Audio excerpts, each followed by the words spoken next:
foi? Você viu na última teleaula de física que nós podemos representar a matéria como um conjunto de átomos. E o modo como esses átomos se ligam uns aos outros caracterizam os estados em que a matéria se encontra. Isto é, se ela está no estado sólido, líquido ou gasoso. Você também viu que todas as substâncias mudam de estado numa determinada temperatura. Você estudou o comportamento dos sólidos e dos líquidos e você sabe que a maioria dos materiais se dilatam quando aquecidos e se contraem quando resfriados. Mas e os gases? Qual é o comportamento deles quando aquecidos ou resfriados? Bom, é exatamente esse o assunto da nossa teleaula de hoje.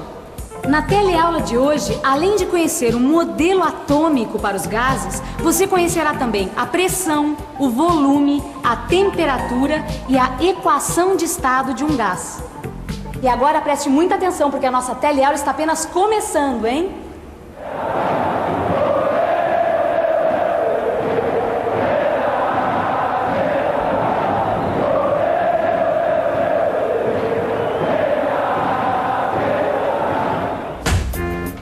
Ufa, nossa, Vicente, que jogo, mano! Que loucura! Quanta gente jogou! Nem me fala em quanta gente! Eu achei que a gente ia morrer encurralado ali, Vicente. Agora, você viu a cara do Gaspar e da Maristela? Que desespero! Olha, se eu soubesse, eu não tinha nem convidado eles pra ir com a gente no futebol, não. Aquela quantidade de gente, todo mundo pulando, empurrando, gritando. Pô, tá parecendo uma panela de pressão aquilo. Nossa! E na hora que abriram os portões, então, rapaz, que foi aquela correria danada. Ainda bem que os portões eram grandes, entendeu? E a pressão diminuiu. E que o estádio também era grande, porque senão, não sei não, Vicente. Sabe o que eu achei engraçado? Uma coisa que a Maristela falou antes de abrir o portão, que eu tava aquele empurra. Ela falou assim, nós somos parecendo as moléculas de um gás. Achei engraçado isso aí, meu. É mesmo. O que será que ela quis dizer com isso, hein, Vicente? Realmente a torcida hoje estava inflamada. Mas eu acho que entendi o que a Maristela quis dizer quando ela comparou os torcedores no estádio às moléculas de gás. Você se recorda que num gás não há uma estrutura atômica bem definida. As ligações entre os átomos estão em número muito pequeno. Além disso, esses átomos e moléculas estão em grande velocidade. Outro termo usado foi que a situação da torcida querendo entrar no estádio parecia uma panela de pressão. Então vamos pensar um pouco. Vamos pensar um pouco. O que ocorre quando fechamos uma panela de pressão com ar dentro e a colocamos no fogo? Ocorre que nós estamos fornecendo calor ou energia térmica às moléculas. Aí, como a gente já sabe, as moléculas começam a se agitar mais rapidamente. E quanto mais rapidamente elas se agitam, mais provocam um aumento de temperatura. Elas também se chocam mais intensamente contra as paredes da panela, causando um aumento da pressão. À medida que continuamos fornecendo calor, a pressão aumenta até ser suficiente para levantar a válvula de segurança da panela. Dessa forma, o gás começa a escapar pela válvula. Bom, isso ocorre porque a pressão externa à panela é menor do que a pressão no seu interior, o que permite que o gás escape da panela, impedindo que a pressão aumente ainda mais. E foi praticamente isso que aconteceu com a torcida. Só que o calor, no caso do estádio, é a impaciência da torcida, que começou a ficar cada minuto mais irritada pelo fato do portão não se abrir. A agitação foi crescendo tanto que se pode realmente dizer que se os portões não se abrissem, a torcida explodiria. Muitas pessoas colocam a panela de pressão debaixo da torneira de água para que ela esfrie mais rápido, porque aí você já sabe. O gás resfria, a agitação molecular diminui de intensidade até que não seja mais suficiente para levantar a válvula de segurança. Mas ainda eu tenho uma dúvida. Será que a pressão é diretamente proporcional à temperatura? Claro que é.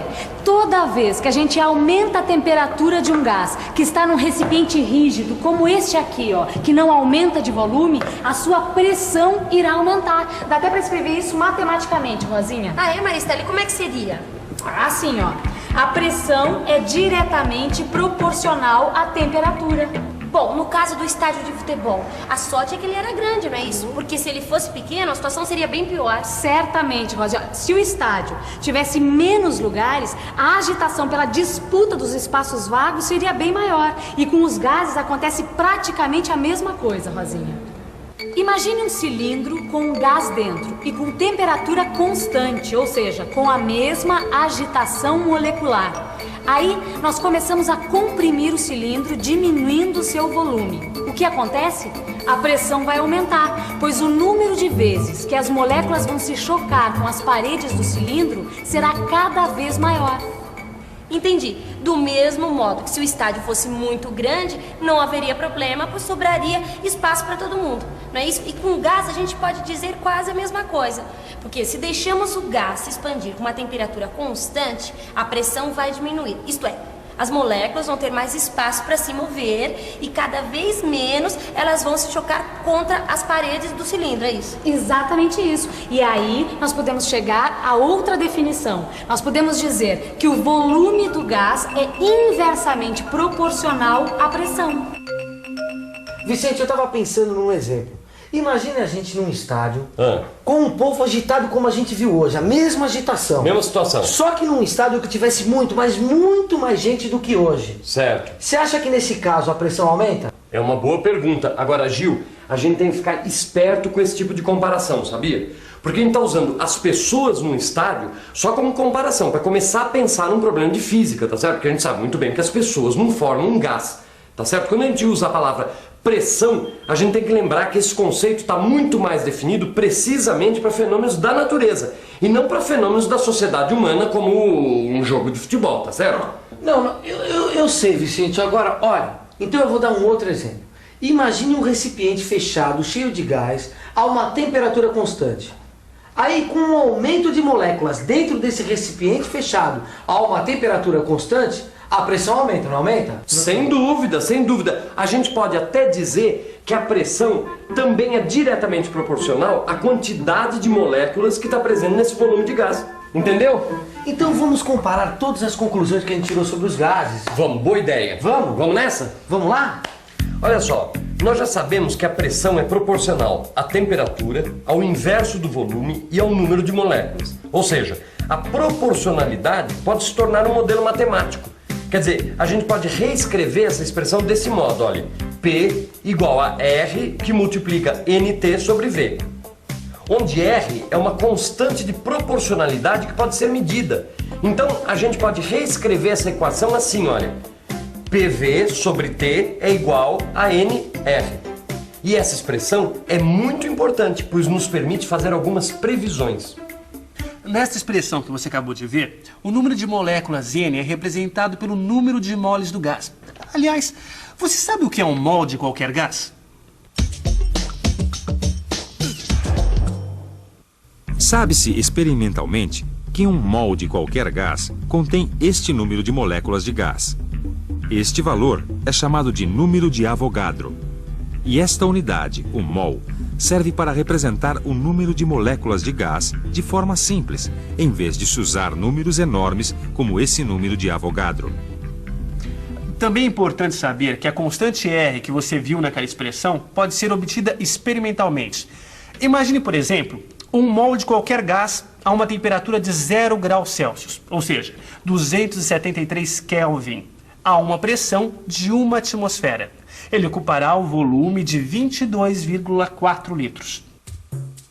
Esta condição de gás é chamada de CNTP, ou condições normais de temperatura e pressão, e é uma convenção. Com essas informações todas, você já pode calcular a constante R do seguinte modo. Basta isolar a constante R do lado direito da equação e substituir o valor da pressão, do volume, do número de moles e da temperatura na CNTP, ou condições normais de temperatura e pressão. Nestas condições, P é igual a 1 atmosfera, V é igual a 22,4 litros, N é igual a 1 mol e T é igual a 273 Kelvin. Fazendo as contas, obtemos a chamada constante dos gases perfeitos, que tem o mesmo valor para todos os gases da natureza. Constante, que não se altera, que não muda, contínuo. Então, o utilizando a equação de estado dos gases, nós podemos prever como vai se comportar a pressão, o volume ou a temperatura de um gás depois que ele foi aquecido, resfriado ou até mesmo comprimido, Maristela. É isso mesmo? É exatamente isso, Rosinha. Olha, vamos supor que um gás num recipiente fechado sofra variação nas suas condições. Bom, nós podemos escrever isso dessa forma, olha só.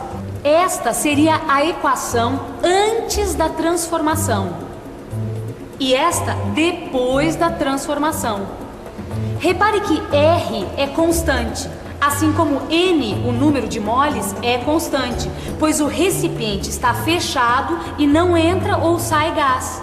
Assim, sabendo a pressão, o volume e a temperatura do gás no estado 1 e a pressão e a temperatura no estado 2, nós podemos calcular qual será o volume no estado 2, ou seja, após a transformação.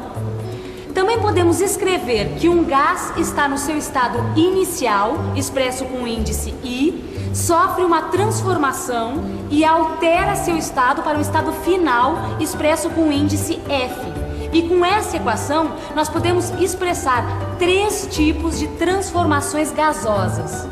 A transformação isotérmica, que ocorre a uma temperatura constante, ou seja, TI é igual a TF. Esta transformação pode ser expressa desta forma. A transformação isobárica, onde a pressão se mantém constante. Neste caso, nós podemos escrever assim. E por fim, a transformação isovolumétrica, onde a constante é o volume. Essa transformação pode ser escrita deste modo, olha só. Na verdade, ainda existe um outro tipo de transformação gasosa, Rosinha, que é chamada de transformação adiabática. Adiabática? Nossa, que nome! E esse nome quer dizer que essa transformação ocorre quando o gás sai do seu estado inicial e vai para o seu estado final, sem que haja uma troca de calor com o ambiente que o cerca.